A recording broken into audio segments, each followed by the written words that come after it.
Crystal Palace 2, Arsenal 2 as it stands right now. Still a few minutes to... Actually, it's just ended. Arsenal, lucky, unlucky. We want to hear from you on 0203 606 0315. Lacazette's handball, bad refereeing, cheating from the Frenchman. Where do you stand?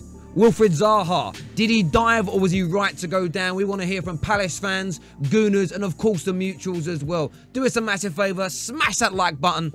I'm joined by my main man, Chris Kane, and this is FanPark Live.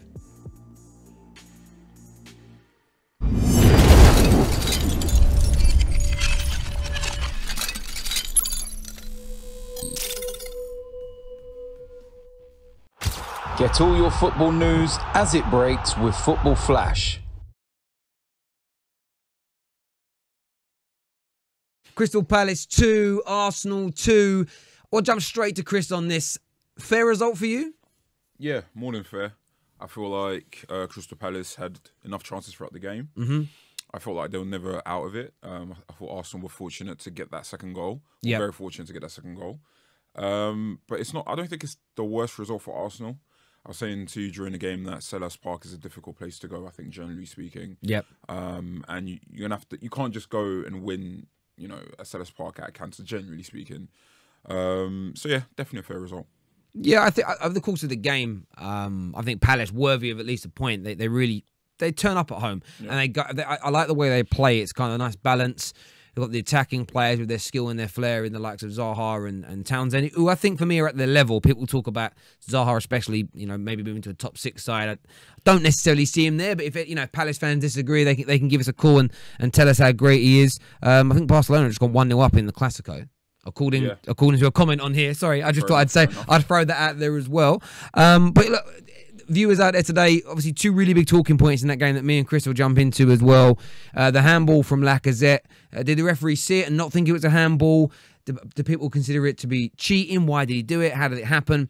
And Wilfried Zaha, a lot of people talking about whether or not he dived to win that penalty. So we want to ask, we want some of the calls on that. We want us to come on and tell us what you think as the fans out there surrounding that. Of course, we're back later today as well, covering Man United versus Everton. Big news coming out as well. Lukaku has been dropped from the starting lineup, which I think is the right decision as well. We're not taking any calls on Man United on this show, by the way. Just putting that in. You saved that for the show. We're talking purely Arsenal, purely Chelsea.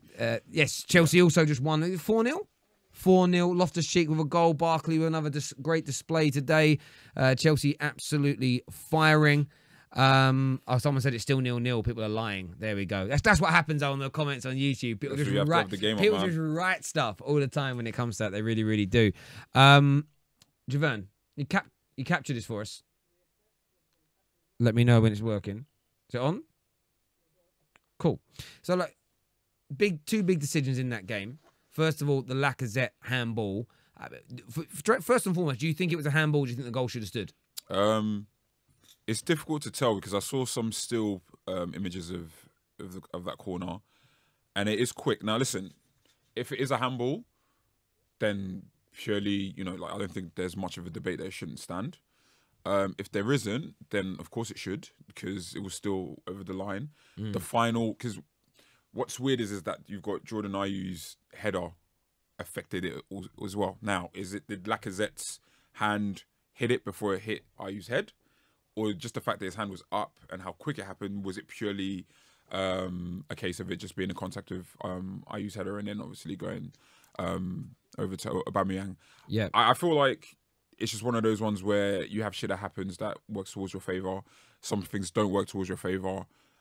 Generally speaking, you just forget about it and then you move on because I think these things even themselves out. You know? I think in terms of decisions, absolutely they do. There's no doubt about that. I just have a bit of a, I've got a lot of time for Lacazette. I rate him, but it's the fact that it was a completely premeditated handball. The way he rose it wasn't. You know, sometimes players give away penalties or they give a handball, they jump into a tackle and their arms are a bit wild and they're out. And it hits their hand. It's a bit more ball to hand, and you think, oh, a little unlucky. This was like he put his hand up for whatever reason, he tried. You say it's premeditated, but his left arm was also being dragged at the point of when he's actually going up for the corner. Like to go up and head, this isn't a natural reaction. Now, unless you've actually planned to say, Aubameyang, I want you to arrive at the far post because it's going to actually hit. I'm actually going to palm it over. I get that. To say it's premeditated for me. For me, he made a decision. A premeditated handball is Suarez versus Ghana, World Cup 2010. That's very clear. What he was trying to do is very clear. I feel Lacazette's was the same. I felt he knew the ball was going over his head. He couldn't reach it, and he's purposely put his hand up in the air to hit it. It's very different. Listen, you have to look at, to say he thought about it prior to him doing it, okay, let's look at the thought process. There's no way he would have thought, okay, corner's going to go up. Whilst I'm getting dragged down, my left arm's getting dragged down, I'm going to plan for Aubameyang to arrive at the back. No, I'm not saying he planned that bit. Yeah. I'm not saying he planned that bit. No, but I think he went. Okay, let's change the word from premeditated to deliberate handball. He deliberately raised his hand to touch the ball with it. And I know his arm was being pulled, but I've played football. No, it goes back. He deliberately reached up to touch the ball. But again, it goes back to like what your intention is, because okay, like unless it's a Maradona hand of God type of scenario, right, where it's very clear what you have to do to be able to get advantage in this situation. In an attacking corner, I don't see a footballer trying to actually handball it into the goal where, number one, you have to react to something happening. Suarez did it from a corner in the Premier League about 3 or 4 years ago. But what I'm saying to you is that he got fouled. Not fouled. I won't go as far as to say he got fouled, but he was impeded as he was trying to go up for the ball. So to make that decision in a split second, as you go up, get dragged down. As you get dragged down, your arm goes up. I don't think so. Listen, I'm not saying that wasn't deliberate. What I'm saying to you is that the intention, like what the outcome was going to be, isn't clear. And for me to say something has to be deliberate, has to be a very, very clear. I don't know why. I don't know why he. I think it's deliberate. I don't know why he went to handball it, because generally speaking, you get shown up for that. It reminds me of, I want to say Titi, a French player handballed, gave away a penalty, I think, against Australia in the World Cup, and it was a stupid decision. He deliberately touched it. He raised his hand and knocked the ball down. It was almost like he had a brain fart for like a split second, and I feel like Lacazette's was almost, oh, the ball's gone over my head, and for a stupid reason, I think he's put his hand up in the air to touch it. Sometimes footballers do that, very rarely, but sometimes they do it, and he just say he does touch it and it goes in. You'd all just sit there and go, why did he do that? I'm not saying it's a logical reason that he's done it for, but I still think he deliberately touched it. And I think for the linesman's position, they're looking straight at that. To not notice his arm go up in the air, bright green arm as well, and touch that ball, I find the officiating awful. It's cheating from Lacazette's point of view. But again, did he try to score from it? No, but it's stupid. But even the referee should be seeing that. Listen, to cheat is to, like, I asked you guys in the studio, what do you find is cheating in football? I don't think you gave an answer. Javerne gave the answer of trying to gain an advantage of something that's illegal in the game, right? Trying to gain an advantage. So, like what Suarez did in the World Cup in 2010, that's blatant cheating, because there you see the clear outcome, the process behind getting that outcome, which is getting in the way of that, putting my hand out, getting myself sent off, but obviously, not getting a goal. That for me is cheating, because you see what he's trying to do. Similar with a dive, that shouldn't be a penalty. Like, you can see what the clear advantage. Again, my point with Lacazette is that the intention, the outcome isn't as clear. So for me to say that he's cheating, I'm not saying it's not deliberate. I'm not saying that, as he saw that he didn't jump in time and then he thought, okay, let me just do whatever. I get that. But it's, if you saw the outcome of that handball, it hitting Ayu's head, then going over to Aubameyang back post with, by the way, like, it's I can't see that happening. I can't see the advantage. But the point is, the outcome in it. When Thierry Henry handles it in the France game versus Ireland, he didn't. Once he handballed it and he puts the ball back across the box and they score. I think he didn't score himself, did he? He put the ball back across. Somebody scored. Yeah. He could have put across that ball and it could have been cleared by an Irish defender. No one knows what's the pending result. But when you commit a handball, when you time waste, when you players, what Suarez did at the World Cup, have gotten away with that before. Sometimes you handball it. I was watching the game yesterday and I think Cardiff, Liverpool. A player tried to stop Suarez's ball going in the back of the net with his hand. Now, he didn't touch it, but these split decision things happen. And for me, if we're not going to call it cheating, people don't think it's cheating, fair enough. At the end of the day, for me, he's broken a law of the game. For the linesman and for the officials to not notice it, for me, it certainly potentially cost Crystal Palace all 3 points today. They went on to score again. But at the same time, I'm pretty sure in the same game that you asked... I think it was Holding, you made a comment about it being a smart foul. That is cheating as well, because you've basically said, let me foul this guy to stop a counter-attack, even though and it's illegal. It's a smart thing to do, but But it's the same. But it's the same thing. Like principally, it's the same thing. Whether it's a case of. The foul was given. He was punished for it.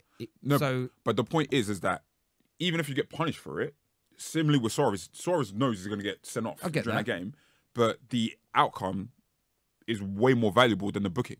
No, I understand that. I understand that. My point of view is this: from Lacazette's point of view, he ain't gonna feel bad about it. If I was an Arsenal fan, I'd be like, thank God. Like, I get what. Like when I don't like seeing my players die, but when a Man United player dies, when we get a penalty, it annoys me they've died, but we get the goal. If it wins us the game, you know that tribalism, that want to win comes out, and I understand all of that. Equally, it's going off subject a little bit, but those professional fouls where you drag someone on a counter, I don't believe a yellow card's enough. I believe that you should be sin bin for 10 minutes or something like that because you can never get that advantage back again. The free kick's nothing. Everyone regroups. So I actually make you right on that point there.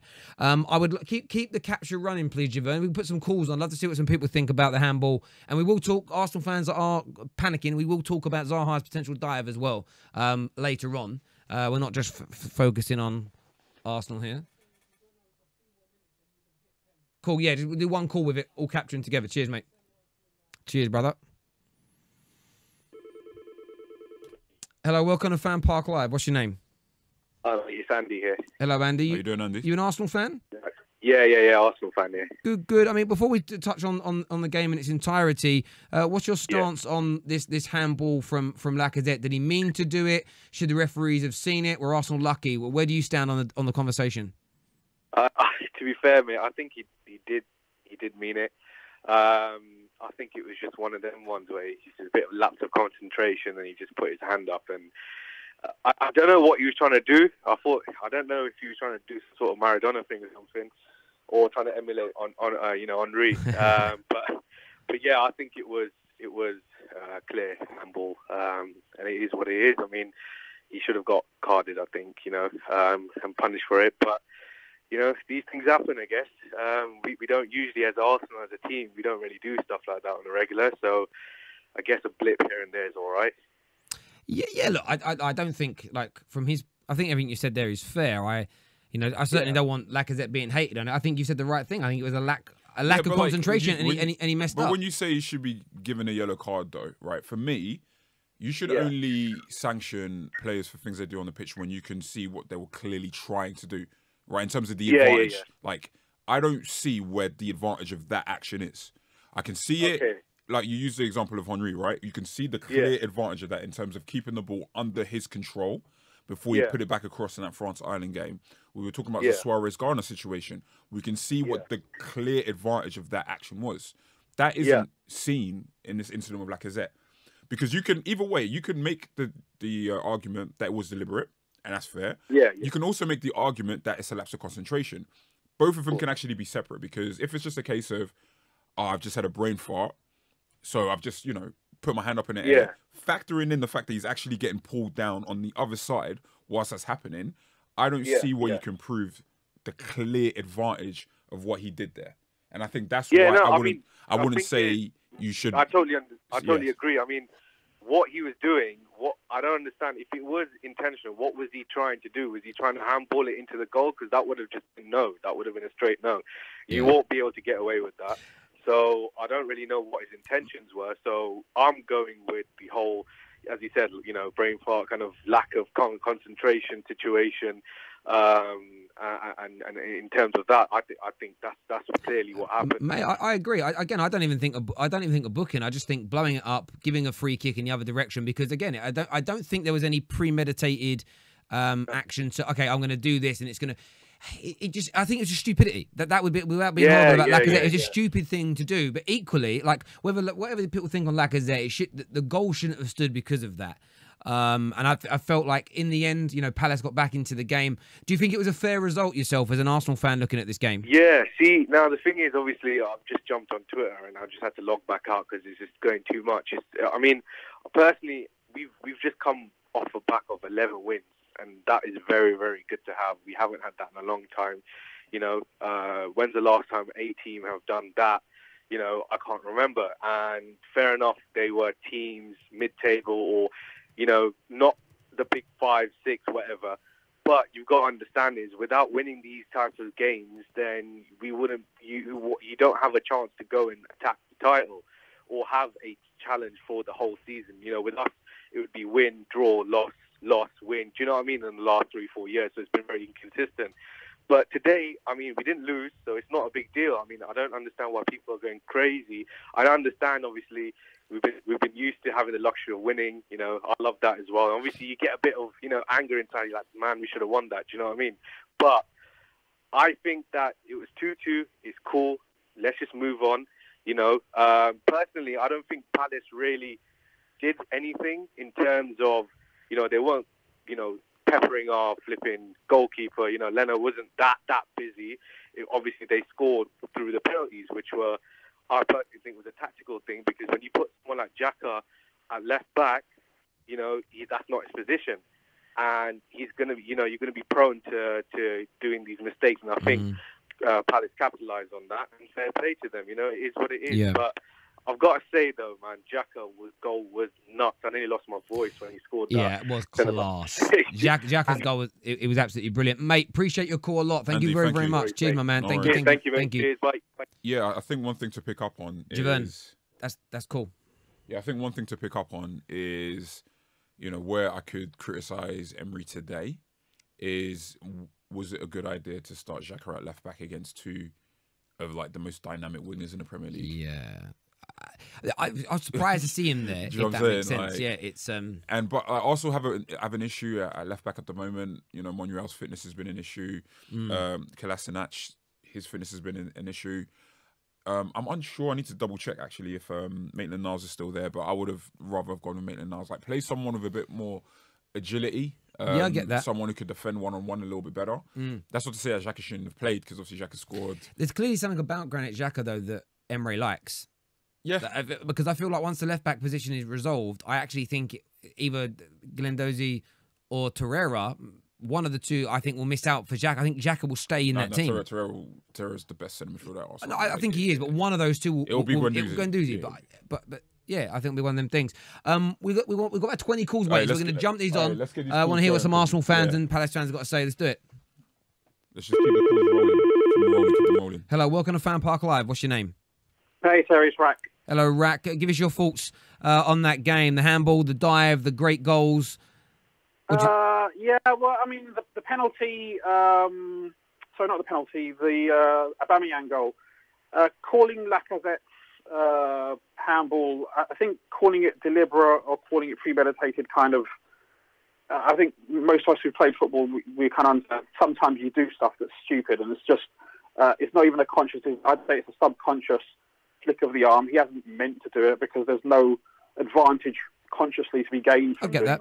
I get that. It's just, his arm is just kind of blown up, and but the referee should have blown up for it, right? Arsenal have gained an advantage from it. Yeah.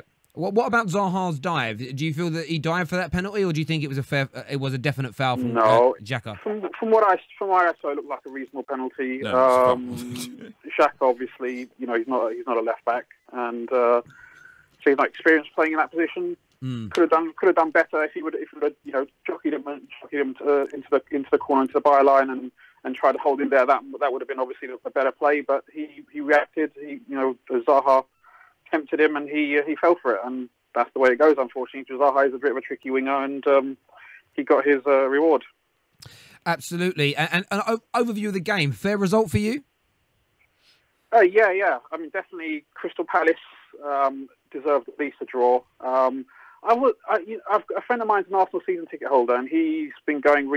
He goes every game, and he's actually been saying that in general play for most of this long run, that Arsenal haven't actually been playing great football. And then this last week, I thought, okay, let's check this out. So I watched last today's, and obviously the Lisbon game and against Leicester.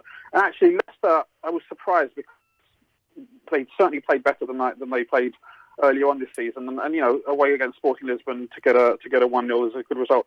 But today they looked all over the place, and you know, Liverpool playing them next week, and that's my team. And I mean, I can't see Arsenal keeping a clean sheet against us. You never know, But well, they I'm concede going they back concede down to be opportunities. This Arsenal team, statistically, that's when you look at a stat and you look at it and go, okay, why? You look into it, but they do concede It's one of a those. lot of It's opportunities.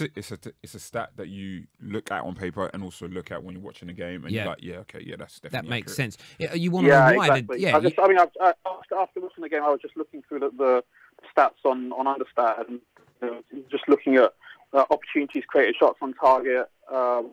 Palace deserve at least a draw. So I think absolutely. Rack, All right, mate, appreciate your call, brother. Thank you very, very Yeah. much. No worries. No worries. Cheers. Have a good weekend, Rack. Yeah, quick word on Rack's comments about his friend who's the season ticket holder at Arsenal and talking about just the quality of Arsenal's general play. I think for me, it may be just bias on my side for a lot of my views, but it just reflects what I've been saying about Arsenal throughout this whole campaign so far.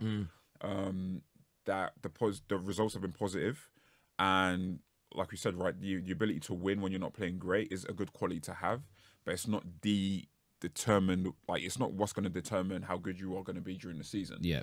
And yeah, like if you're being honest, I think even if you're an optimistic Arsenal fan, you have to look at the overall performance and still say, okay, we're really good here, but this is areas to improve over here. And I think it's games like this where they're decided in moments. Those moments could go our way or could go the opposition's way. And I agree. I mean, someone put the stats up here. Like there was 16 attempts on goal from Palace today to 7 from Arsenal, and Ozil had another one of his sort of performances where he was missing.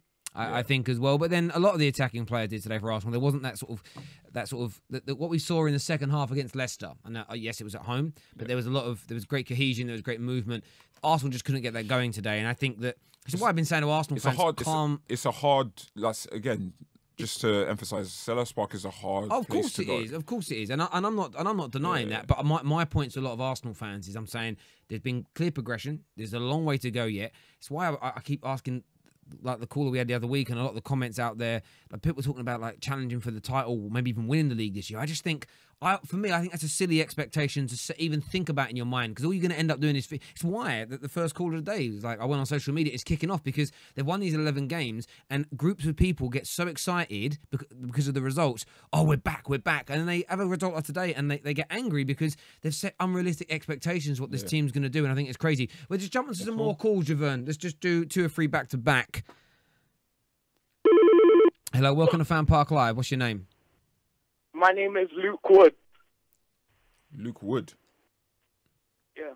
Cool. What's on your mind? What do you want to say? What's on your mind, bro? Basically, I kissed my friend's girlfriend. His name's Marco, and he's a cunt.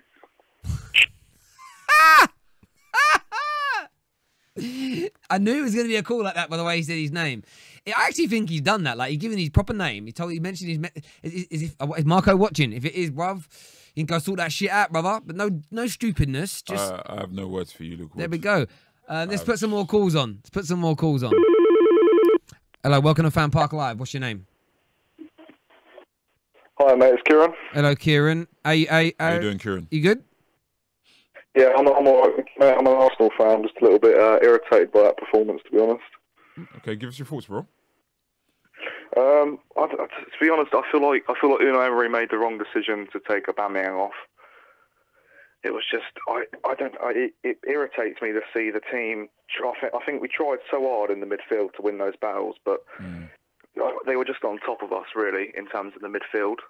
Very true. Although we had our moments, I don't understand why Aubameyang was taken off, because Lacazette wasn't there for the entire game, I feel. Okay, so you feel we should have taken Lacazette off, put Aubameyang up top, and then obviously brought Ramsey on instead? Yeah, okay. yeah, mate, really. I think Danny Welbeck, he tried his best. I mean, I'm not sure what you can expect him to do, really. They were locking us down, and that was that, really. Okay. How do you feel like this performance is, I guess, compared to most of our performances in, this recent run? Because, I thought at the end of the game, I've seen that performance against other teams. This time we just got punished.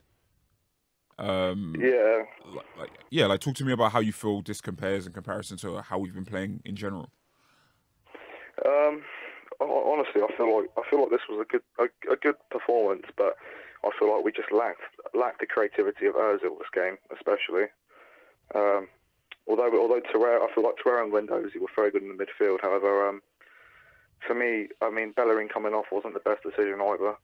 Although apparently that was an injury, if I'm right in Yeah, I saying think it was that. I'm definitely, not too sure. yeah, definitely injury.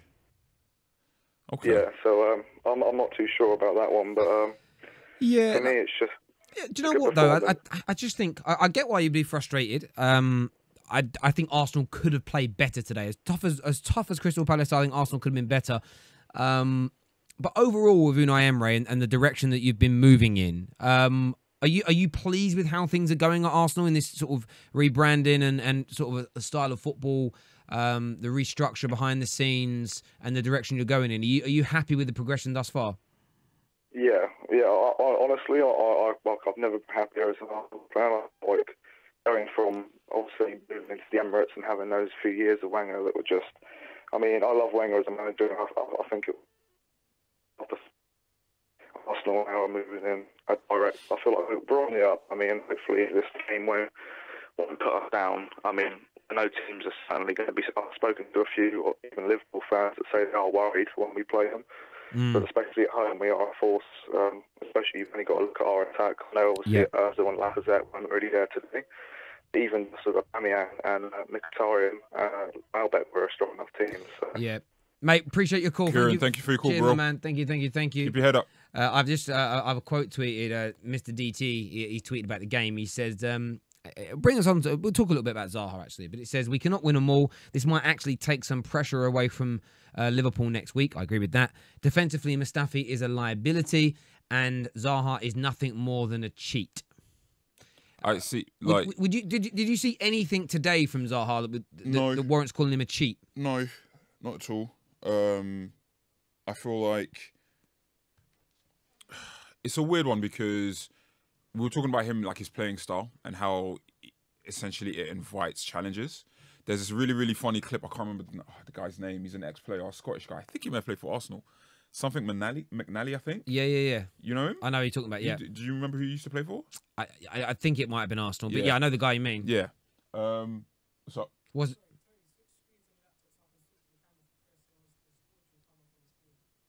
what? What about it? Okay, but I got to watch the game. But yeah, cool. Yeah. Right. Okay. So we're having domestics. Yeah, sorry. Yeah, we're having domestics. Yeah, cool. Basically, we're saying like, listen, like the best players in the world, the best player in the world, or one of the greatest players in the world, used to literally go through dozens of crazy challenges and never moan. So I think we talk about protecting Zaha, and I think maybe that may have played a part in his mind because, of course, you know, knowing him, it's a case of like you don't want to get fouled because the way he reacts, he'll put his team into trouble if he gets sent off or gets a yellow card for dissent. Yeah. So is it a case of him evading a lot of challenges? I don't know. I don't think it was a dive. I feel like, especially when you have momentum, that's something that people don't talk about enough. It's when you're driving at a player at momentum, when you're trying to evade a certain challenge because you don't know if it's going to be, you know, something that injures you, it may come across like a dive. Yeah, I think Xhaka's it was a stonewall penalty. Yeah, I don't see Zaha as a diver. When you slow it down, it was just that. But my problem is this, right? I don't mind people calling out that as a dive today, but when they're consistent. So you'll know, having been on the show with me, I think people that dive should be treated the same as drugs cheats. I look at cheating as a really bad thing in the game, but consistently diving you should be banned for a certain amount of games. Maybe not for as long as drugs cheating, but I think you should be banned. I think it should be like 3 or 4 game ban for like blatant diving. Yeah. There's then that grey area of like, there was contact, and was it enough contact, the running momentum. So that's a hard thing to punish people for, but I get the point. What frustrates me, and I'm not singling DT out for this, I think you use DT as an example, is where, you know, clearly, especially with the reach he's got, Zaha's nothing but a cheat. But I know for a fact, well, one, he hasn't mentioned, I haven't actually looked, I should check really, he hasn't mentioned anything to do with the handball saying, that shouldn't happen. If an Arsenal player goes down like that, wouldn't call them a cheat. And I get frustrated with football. And I get there's tribalism and you defend your own and you like to throw shape to others. But for me, it's like you're either against diving and cheating, and that means condemning your. And that's the only way you'd ever get it out of the game. Like if you've got an issue with Zaha, great. But you should have more of an issue when your own players dive. Because I actually think if clubs and fans were harsh on their own that dive and cheat, you could eradicate it from the game.